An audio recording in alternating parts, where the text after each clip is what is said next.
Welcome back to the Ultralight Airplane Workshop.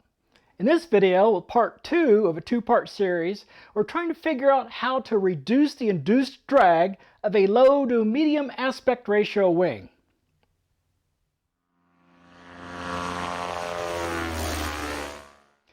As I said, this is part 2 of a video. If you haven't seen part 1 yet, go ahead and check it out. I'll put a link up here in the upper right hand corner for it. If you haven't seen part 1, make sure you go and look at it, because here in part 2, I'm going to skip a whole lot of the introductory stuff and the stuff that explains the parameters and specifications that we're using for our wing. In part 1, we really only investigated the planform shape of our wing, the shape that you see as you look at it from above. Now here in part 2, we're going to redo that, except with some better computational analysis, and then we're going to explore the shape of the wingtip to try to reduce induced drag. I want to make sure to thank the patrons of the channel, and in particular this month I want to thank Ryan. Ryan gave me a pointer to another piece of software for doing aircraft sketchpad, aircraft configuration and analysis. I'm going to check that out and maybe I'll do a review on that. Thank you, Ryan. And for those of you who are wondering how things are coming along on the composite sides of things, well, I'm still working on this rudder mold for the UWS-1 ultralight airplane. Right now I'm working on fixing some of the issues I encountered. I'm recording video of what I'm doing, and I'll be making a new video on that here in probably 2 or 3 weeks. Let's do a quick review of what we talked about in part 1. In a previous video, we learned that lower aspect ratio wings will give us a lighter wing, and I'll put a link to that video up here in the upper right hand corner. But the problem with a low aspect ratio wing is that it gives us a higher induced drag. That means we're going to have higher drag when we're trying to cruise along. So what we did in part 1 is we looked at the planform that we can use, but still keeping that same aspect ratio to try to reduce that induced drag. We looked at several wings. We looked at an elliptical shaped wing, which should have given us an elliptical shaped lift distribution, which should be the optimal lift distribution and should give us the best performance. We looked at a rectangular wing, which is easy to build. We looked at the tapered wing, which is fairly popular, and then we looked at a semi-tapered wing and tried to figure out which one of those would be best for giving us a low induced drag but still be reasonable to build. And what we used for our evaluation was OpenVSP. OpenVSP is a nice little vehicle sketchpad. It's used to quickly construct a configuration for an airplane that you can look at and evaluate. Now, part of that evaluation that you can do in OpenVSP is a utility called VSP Aero. And VSP Aero can do some simple calculations on the configuration that you made. Now, there are 2 ways of doing that calculation. One is use something called vortex lattice method, and that's what we used in part 1. But a limitation of the vortex lattice method is that it takes all thickness out of your wing, and if you're including something like fuselage, it takes all thickness out of that too. So it's really not a 3D evaluation, it's more of a 2.5D. So it kind of gives you an idea what might be a better planform for your wing, but it doesn't really match reality. So we need something that's closer to 3D, and you can get that in VSP Aero also, and it's called the 3D panel method. Now again, it's not perfect either, but it should give you a slightly more realistic idea of what's going on than the vortex lattice method, because it leaves thickness in your airplane. So that's what we're going to start with in this video. We're going to review the wings that we did in part 1, but we're going to use the panel method. And once we've done a little bit of evaluation there, we will look at what we can do with wingtip shape to get a better coefficient of induced drag. Now this is a slide from part 1, but it's useful for defining our problem domain. What restrictions are we placing on our wing so that we can compare the various wing planforms? And we chose an aspect ratio of 4.5.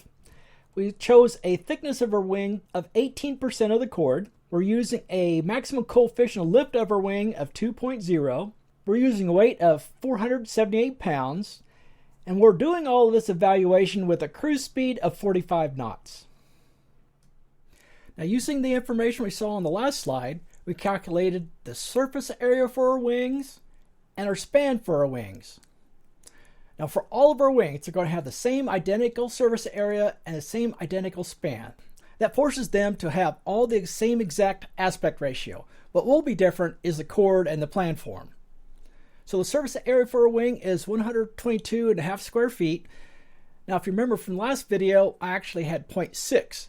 I was having some issues with some round off errors, so I added another significant digit, and that changed the surface area in square inches a little bit. And same thing with span. It's now 281.8 inches in span instead of the 282. And then we also calculated the coefficient of lift at cruise, and I added another significant digit there. I've gone back and I've recalculated the vortex lattice method on our plan forms, and I've added an extra plan form. The reason I did that is I had to make some very slight changes. For example, some of the changes I made we just talked about. Just very slight change in span, very slight change in surface area. But I also had to change the wing's particular tessellation just a little bit because with the 3D panel method, I was having some problems. So once I made those changes in the 3D panel method, I came back and recalculated everything in the vortex lattice method. I also had to make a change to the ellipse just a little bit, particularly because of the 3D panel method. And I cut off the tip just a little bit. Let me show that to you. So instead of coming out to a sharp tip, I've cut the tip off a little bit. And I'll talk about why that is just a little bit later. And I also made it so it's only two sections, a center section and an outer section. Then I used blending to give my shape. And the only reason I did that is because I had so many sections, it wasn't a whole lot, I believe it was 7 sections, is that OpenVSP was having a little bit of a delay doing calculations. Whenever I'd make a change, it took a long time to go through the calculations then respond. And what I'm really talking about is the geometry editor. For example, I'd come up to a section, I'd say go to the next section, and it would take a long time before it would do it. So I made it just like all the other wings where they're just 2 sections. I also made a few other changes here. I added another plan form here, which is a semi-taper, similar to what I had before, but I changed the taper ratio to 50% on that outer section instead of 66%. That's because the 50% taper ratio is a little closer to the optimal. I wanted to see how that would behave. These first 4 columns are just like we had before. We can actually ignore these alpha columns. These are angle of attack columns where we have 0 lift, and then angle of attack of the wing at cruise lift. And this is just a calculation using these 2 angles to come up with the slope of the coefficient of lift to angle of attack. And that's for use sometime in the future. Again, we have the coefficient of induced drag when we're at cruise. I calculated how much of a percent difference that is from our calculated minimum coefficient of induced drag for an elliptical wing is. I did add a new column here, which is the Oswald efficiency factor. Now, if you remember back to our equation, our coefficient of induced drag is the coefficient of lift squared over the value of pi multiplied by the efficiency factor multiplied by our aspect ratio. And so what I end up doing is just reverse calculate everything to come up with the efficiency factor. So I move the E over here and the coefficient of drag down here and then solve. And so that gave me the efficiency factor. And I'm also extracting the calculated coefficient of parasitic drag that the vortex lattice method comes up with. Now I want to reiterate that the vortex lattice method is a very crude approximation. It kind of gets you in the ballpark. It's not very accurate, but it actually gets you somewhat close. But its advantages is that it's very fast. And again, on this ellipse, we're actually getting a coefficient of induced drag that's better than our calculated minimum. And I kind of glossed over it last time, but I do have an explanation for one of the reasons why that is. Now let's go back to our elliptical wing. You'll notice that I used the blending method from OpenVSP. And just in case you're wondering, that is over here on the blending tab, where you can specify the angle at each section intersection, and you can specify the strength of the curve coming out from that. So that's a very, very nice curve. But the VSP panel method does not take the curve in between tessellation lines into account. It does a calculation on each one of these small sections, but these sections are all curved right here. The vortex lattice method is actually going to only look at these indices right here at each corner, and then it's going to assume a trapezoid in between all those corners. So we're going to lose just a little bit of our area. Now if we lose a little bit of our surface area, let's go back to our equation. if we lose a little bit of our surface area, now remember our aspect ratio is calculated as the span squared divided by the surface area. If our surface area is smaller, that means our aspect ratio will be larger, which means our coefficient of induced drag will be smaller. So that's part of the reason our induced drag calculation is a little bit smaller than the theoretical minimum for an elliptical wing. So the vortex lattice method also makes some other simplifications that could also account for that. Like I've said before, it's kind of a crude approximation. What I'm really looking for is how these various planforms relate to each other. Which one gives a better induced drag than the other one? And the vortex lattice method is reasonably good for that. Now last time we only looked at these numbers. Instead, let's look at a graph. So here's the induced drag for our various planforms. Now here's our elliptical. It's the best of all these 5 planforms. A wing with an elliptical lift distribution is supposed to be optimum. It's supposed to be the best you can do. The rectangular is the worst, and that's also to be expected. Now these other 3, the simple tapered one with a lambda, in other words, taper ratio of 1/2, and then the semi-taper where the center section is rectangular but the outer section is tapered. And in that case, that outer section has a taper ratio of 0.66, and then another semi-tapered with the outer section with a taper ratio of 0.5. All 3 of these are almost identical. There's almost no difference between these. Now, I would expect the semi-tapered to be slightly better than the tapered. And in order to really see if there's any difference, we'd have to come back and look at our numbers. But as far as relative positioning goes, the vortex lattice method is kind of giving me what I expected. Elliptical is better than all of them. Rectangular is worse than all of them. And these tapered ones are kind of in the middle. So at least validates what I expect. And just for grins, let's come over here and look at the various tapered and semi-tapered. So of these 3, we got 0.0229, 0.02299, and 0.02285. Now the one that I would expect to be best is the semi-taper with the 1/2 lambda.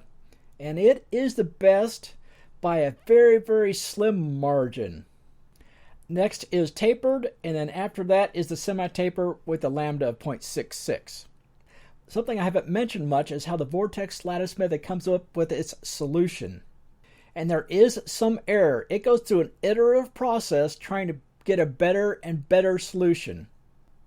So there is going to be some error involved in these calculations. I believe all 3 of these planforms are within the error range of each other. So the vortex lattice method thinks all 3 of these planforms are roughly the same. But it is giving me numbers that I expect to see, so I think it's probably doing a reasonably good job. At least give me the relative relationship of these 5 planforms for the coefficient of induced drag. But what we really wanted to talk about was the 3D panel method in this video.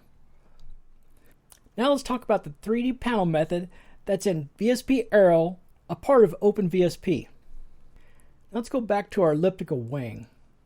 We mentioned in the last video that VSP Aero, when you're doing the vortex lattice method, squishes all of the depth out of the wing. Now it still keeps camber and dihedral, but the depth is all gone. Well, the 3D panel method keeps the depth in there. What they do is they take your tessellated wing and then convert it into a 3D shape. Let me show you what that looks like. So here's what it does. It takes all that tessellation, it keeps the tessellation in the same place, but turns all those rectangles into 2 triangles. And let's take a look at what it looks like in 3D. We'll rotate it around. Let's take a look at the front. So you can see it keeps the 3D, the depth of the wing in place. And then it goes through and does calculations on this. So I did my 3D panel method calculations on the same exact planforms, using the same exact tessellation. These first 7 columns are just like I did up here for vortex lattice method. And in fact, this parasitic drag coefficient is exact copy. I took the values from up here and copied them down here. And that's because the 3D panel method does not do the parasitic drag calculation. Now there's an issue with the 3D panel method, And that's why I went and cut the tips off the ellipse. The 3D panel method has a problem converging on a solution with thin wingtips. And of course, an ellipse actually comes out to a point. And so it has a terrible time converging to a solution. So that's why I cut the tip off. It also seems to have a little bit of trouble with flat wing tips. In other words, let's go take a look at the rectangular wing. So in other words, this kind of wingtip, where it's just completely flat out on the tip. Now it can do it, it's just that it has a little more trouble converging.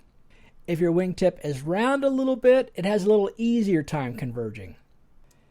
Now in order to try to compare apples to apples, I gave flat wingtips to my other three planforms too, the tapered and semi-tapered planforms. That is why I have an asterisk next to some of these planforms. That's because I was having a little bit of trouble converging as well as I would like. So they didn't quite meet my criteria for good convergence. Rectangular one, I got good convergence on. In fact, I should have a star on this one. I had the most trouble with the ellipse. And in fact, the larger that tip got, the better the convergence was. So for example, on this 0.66, it had a little bit better convergence than either the semi-taper or the taper. They were about the same. Semi-taper with the 0.66 taper ratio was a little bit better. Rectangular was reasonably good. And ellipse I had a terrible time converging on. And you can kind of see that over here. Let's look at a chart. So here's our coefficient induced drag, just like we were looking at before. Here's our elliptical wing, our rectangular wing, the tapered wing, semi-taper at 0.66, and semi-taper at 0.5. Now here, our results really don't make sense. The elliptical wing has more induced drag than any of the other wings. In fact, the rectangular is better than the tapered. So this is almost backwards from what we expect. And like I said before, that's because I was having trouble getting good convergence with those flat wing tips, particularly the smaller ones. So unfortunately, at least as far as the induced drag coefficient goes, this 3D panel method really isn't working for me. Since I can't get good convergence, I can't really make a comparison on these various planforms. But when we look at the actual values, they're all fairly close together. There's a little bit of difference between them, but there's not a whole lot of difference. But what I do like is, in the efficiency factor, they're not horribly wrong. They're right around 80% efficient, and for a wing by itself with no fuselage, that's probably fairly close, although I would expect the elliptical wing to be better. But just for grins, assuming that what we're measuring here was reasonably close to accurate, how much a difference would we really see in drag on our airplane? So that's what we'll look at now. So that's what I calculated out here. So using total coefficient of drag, so that's the coefficient induced drag and the parasitic drag from up at the VLM method, I added those together and calculated what the drag in pounds would be for the wing by itself. And we're right at the 29 pounds of drag. That's at a cruise speed of 45 knots. But there's very little difference. We range from just under 29 pounds up to 29.3 pounds. Now, if our numbers over here were accurate, that would tell us that there's really no advantage of going to so much trouble of looking at these various planforms, trying to get reduced induced drag, because there just isn't much difference. But like I said, I can't trust these numbers, so I'm not at all sure about this out here. But when we go back and use the VLM method, which I trust a little bit more, again, up here at these induced values, there's not a whole lot of difference here either. Very little difference overall between these values. In fact, if you look at the CDI percentage difference from the theoretical minimum, the elliptical we calculated was about 4.5% better than theoretical, and the worst one we have is rectangular, which is about 4.5% worse. So a difference of 8%. Now, if you, for some reason, had an airplane where you had to eke out every last bit, let's say you were trying to do some world record distance flight for an electric powered airplane, then maybe it would be worth it. But for a recreational airplane you're building yourself, it probably isn't worth it to try to do the more complex wing, just because you're not going to get much of a reduction in induced drag and better performance. So that's what we've kind of learned from the panel method and the vortex lattice method, but does this match reality? Let's go find out what Hoerner has to say. I wanted to see if Hoerner came up with results that kind of matched what we're seeing here, where there's just not a whole lot of difference between the rectangular, tapered, and semi-tapered wing plan forms, and the elliptical one. The book I'm looking at is Fluid Dynamic Lift by S.F. Hoerner. It was published in 1985. You want to take a look at Chapter 3, and in particular the section on rectangular wings. Now in there he compares some rectangular wings and a couple of tapered wings. And he also does some talking about a variation on a rectangular wing, one that has a sharp edge. In this case, what he's talking about is what's commonly referred to as a Hoerner tip. And we've actually looked at that before. What he said is that, based on some experiments, is that the sharp-edged rectangular planform is nearly as efficient as an elliptical wing when they have the same aspect ratio. Now, he didn't quantify what nearly means, but he does have another figure in there, figure 7, which is also kind of interesting. Now, it shows the results of an elliptical wing compared to several different rectangular wings. And one in particular was kind of useful for us, and that's one with a flat tip on a rectangular wing, had a coefficient of induced drag derivative that was only 1.4% worse than an elliptical wing. So for a given coefficient of lift, the induced drag of the rectangular wing is only slightly worse than an elliptical wing with the same coefficient of lift. In this case, we actually have a number, 1.4%. So that's really pretty darn good. So what I think I'm going to do for the rest of this video is I'm going to do some experiments on a rectangular wing, but play around with the tip and see if we can get better induced drag. So I've gone back to the vortex lattice method in VSP Aero and done some experiments on these rectangular wings. In the experiments we did before, the rectangular wing had a flat center section and then some outer sections that had 3 degrees of dihedral. Now I wanted to see if there was any difference in the dihedral down here in the single digit degrees. So here's a rectangular wing that's completely flat, no dihedral at all. Now here's another wing with 6 degrees of dihedral. So let's come over here and look at how it affects the coefficient of induced drag. Well, instead, let's look at the percent. So over here in the percent, we have 4.31 and 4.26. So the difference in the induced drag at cruise between these two is 0.05%. So essentially, there's no difference whatsoever. So that's good to know. And then I had an idea that was inspired by something that Hoerner said. In Hoerner's book on fluid dynamic drag, he was comparing some research on the effective aspect ratio of different wing plan forms. In fact, if you would like to see this figure, it's figure 11 in chapter 7 of Fluid Dynamic Drag from Hoerner. And here's one of the comparisons that he did with a rectangular and elliptical, a rounded edge, an extended trailing edge, and a tapered wing. And then this column here happens to be the change in effective aspect ratio based on this plan form. And this kind of agrees with something that we saw earlier. This tapered airplane wing has basically no change, and the rectangular wing had basically no change. The wings that are easiest to compare, though, are these 3 down here. They all have nearly the same geometric aspect ratio. In fact, this rectangular one with flat tips and the ellipse have the exact same aspect ratio. This middle one is a rectangular wing that has had rounded tips added, so it has just a slightly higher aspect ratio. But over here on the effective aspect ratio, both the rectangular and the ellipse have no change in their effective aspect ratio. They're both roughly 0. That essentially means that this rectangular wing is behaving just as good as this elliptical wing. Has basically the same coefficient of induced drag. And the other thing he's saying is these rounded tips over here, it hurt this rectangular wing terribly. It lost nearly 20% in effective aspect ratio.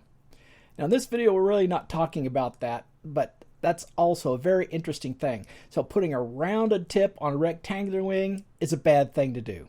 But the thing that's most interesting is having this rectangular wing behave just as well as this elliptical wing. Now keep in mind this is from experimental results in a wind tunnel. Now our computational results almost match this, except our results were saying that there's not much difference between the rectangular planform and the tapered planform and semi-tapered planforms. But what I wanted to get to is this one with the extended trailing edge. Now this one had a 3% better performance, which I thought was kind of interesting. This was the only example he had of a wing with an extended trailing edge being more efficient, but I thought, well, let's experiment with that. So here's the wing I came up with. This is kind of a simplified version, but down here, this is the leading edge. Back here is the trailing edge. This outer panel has 6 degrees of dihedral. Middle panel is flat, just like the other rectangular wings. And the span is identical. And the surface area is identical. I just added a little extra out here. This wingtip out here has 1/3 of the chord of the wingtip in here. So this is what I was thinking of experimenting with for a longer trailing edge, particularly because this is fairly easy to build. Now one of the potential problems we could have is because this is a small airfoil, a thin airfoil out on the tip, we may have the same problems we had before where we have a little trouble converging. And to see what it looks like from the front, let's tilt this up. So in this case, these extended tips have the same dihedral as the outer panel. So this row here and this row here are that trailing tip where the dihedral of that trailing tip matches the dihedral of the outer panel. So this is 0 degrees and here's 6 degrees. Here's the induced drag. So let's go over here and look at this column where we're looking at the percentage of induced drag, and we increased about 4% over just a flat-tipped rectangular wing. So in this case, the vortex lattice method thinks it's just a little bit worse. Well, that's kind of discouraging. Well, let's take a look at another possibility. Here's another possibility, and in this case, these extended tips have a dihedral of about 16 degrees, but the top of that tip matches the same dihedral as the top of the outer wing panel. Now we're starting to approach something like a Hoerner tip here. If this actually came out to a sharp tip, it would be a Hoerner tip with a lot of rearward sweep. But in this case, we have a flat end. Let's see how that behaves. That is this row right here. And it looks like, well, we did just a little bit better than the 0 degree dihedral tip. We're at about 6.7, so that's a little bit better, but still not as good as a plain old flat tip. Okay, let's try another idea. All right, nearly the same wing, except we increased the dihedral on these trailing tips just a little bit more. Now the dihedral is 30. Now one of the impacts of this is going to be that we have a slightly higher level out here on this tip than we do on the rest of the wing. That's going to give us a little bit of an end plate effect. Let's see what that does. So here's that row right here. And by golly, we're down to 3.5% change from the minimum. And that's better than our original squared tips. So that's really not too bad. That's 0.8% better. It's not a great increase, but it's a little bit better. Not bad. But I'm not sure it's worth the extra effort of making that tip. Now let me go back and talk about that wing just a little bit. Let's look at the top view. Now looking at this from the top, and remember this is tilted up a little bit, I can't really run an aileron from out in this area all the way out to the tip. It'd have to be a 2-part aileron. So that's no good. That means I'm losing a fair amount of my wingspan that I can't put an aileron on. Let's see if we can recover a little bit that wingspan. Let's move this portion of our wing out a little farther. So this would be a shorter trailing edge tip out here. Let's see what that does. So here's a shorter version of that wing. So we could run our flaps way out here, and now we have a little bit more space for an aileron, whereas before it would have been cut off about this point. So we've added quite a bit of possibility for our aileron. But let's go and see what we get for induced drag for this tip. Let's take a look at it from the front real quick. So there's what it looks like from the front. So it looks very similar to what it did before. It's just a little bit shorter. And that is this row right down here. And by golly, it's performing far, far better than the flat tip. And it's performing far, far better than the longer tip version with the same orientation, the same configuration. Now that's really, really surprising. I did not expect that. But that is the vortex lattice method. I'd like to see what the 3D panel method has to say. Okay, let's look at our flat tips again. In this case, our coefficient of induced drag is up around 23% compared to the minimum. That gives us an efficiency factor of about 81, so that's what we'll start from. So when we add the trailing tip, we get slightly about a 0.5% worse coefficient of drag. That kind of matches what we saw up above, at least as far as getting worse. Now the magnitude of getting worse is quite a bit more, is about 4%. Now let's look at the version where the top surface of the trailing tip is even with the top surface of the panel, and that's with a 16-degree dihedral out there. And now we are just slightly better than the flat tip. Now that's what I actually expected to happen, because we should have a little bit of an end plate effect compared to the flat tip. So I believe this a little bit more than I do with the vortex lattice method. Let's look at the one where our trailing tip is sticking up at a 30-degree diagonal, so we really have more of an end plate effect. And we're at 20 degrees, whereas we were at 23 before. So that's not bad, a 2% increase in the efficiency. And when we make it short, we get even better. We're at 18.9. So that's another percent better using the short tip. Now, there's lots and lots of other configurations I could have played with out here on this tip. For example, we could have tried a winglet. Now, most of the research I've seen says instead of a winglet, you would be better off just tilting that dihedral out to 0 for a winglet, and you'd actually get slightly better performance. Same amount of surface area on your wing, not projected surface area, but total surface area. And so overall, the wing would be better if you just flip that winglet horizontal. But here, I'm not really seeing that. With that 30-degree dihedral, really the overall dihedral is not quite that much. We're only sticking up just a little bit past the top of the wing. We got a fairly significant improvement in the coefficient of induced drag. And I think this trailing tip that I've designed here is fairly simple, fairly easy to construct, so it probably is worth going ahead and adding that on there if what we're looking at here is actually accurate. By the way, since I'm here looking at it, my pointer's near it, let's look at the efficiency factor. So the flat tip 6-degree dihedral was 0.81, so basically 81.2%. And down here for that short trailing tip 30-degree dihedral, we went up to 84.1, so about a 3% increase in the efficiency factor. So that's really not bad for something that's fairly easy to put on the wing. And just for grins, let's take a look at this wing in our viewer. These colors are our pressure gradients, and we have our wake vortices. We'll take a look at what that looks like from the front. And let's take a look at it from the back.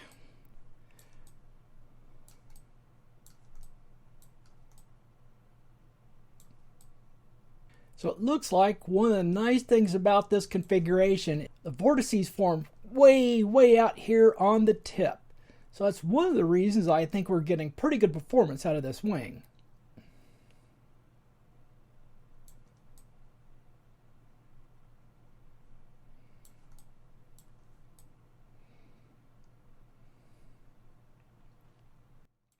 Well, I was getting pretty disappointed in this trade study I was doing on planform shape and wingtip shape, trying to reduce the induced drag on a wing, until I tried this lift tip, and now I'm encouraged again. So I believe I'm going to keep exploring this.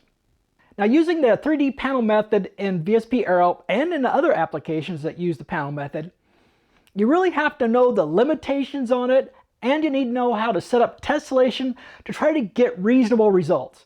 And that really is kind of an art. You have to play with it and try to understand it. And I'm still in the process of doing that. So I'm sure if I keep working with this, I can get some more reliable results here in the future.